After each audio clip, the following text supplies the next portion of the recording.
Panguva ino pari kuonekwa kunzi zvigananda zviri kuita zvazviri kuda panapa munyika yeZimbabwe. VP Constantine Chiwenga vapinda pama1. Panguva ino vanhu vakubvunza vachiti, so guys, who is the anointed one?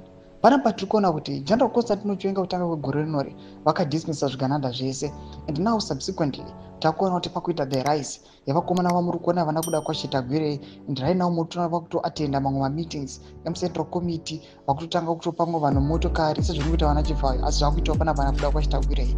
Vanhu vaya vachibvunza vachiti, is General Chiwenga still safe? Kana pena mashoko benyo panguva ino ine kozwa, subscribe like on the bell icon. Naposta mapictures amuri kuona awa vana Idi Mnangagwa kuda kwachitagwirei na General Chiwenga muri kuona awa vamudanyira chiti, who is the anointed one? At a rally in Mutare, President Idi said, I will not seek an unconstitutional extension of my term. I know the date when I will leave office.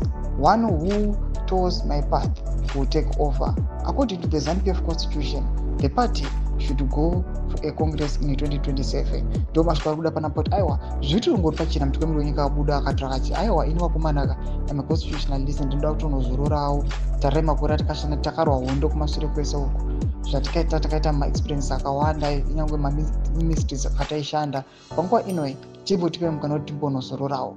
But right now people are asking themselves question ekuti who is the anointed one? According to the constitution vanozoti aiwa General Constantine Chiwenga according pana gentleman's agreement yavakaita ndovafanira kunge vachisucceeda mutungamiri wenyika.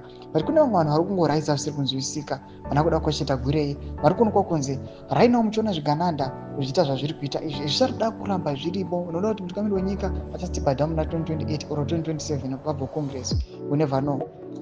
Zvigananda zvichada kuramba zviripo kusvika 2030 zvazviri kutaura zvoda sawana anozviprotecta, and now people they are alleging and are suspecting kuti aiwa kuda kwachitagwirei might be the one achanga achazoappointiwa or anointiwa kuti aprotecte zvigananda pane zviro zvanenge vada kuita. Noda kuti VP Constantine Chiwenga vakataura vakati isusu takarwa hondo to liberate everyone, not anyone's family or anyone's province.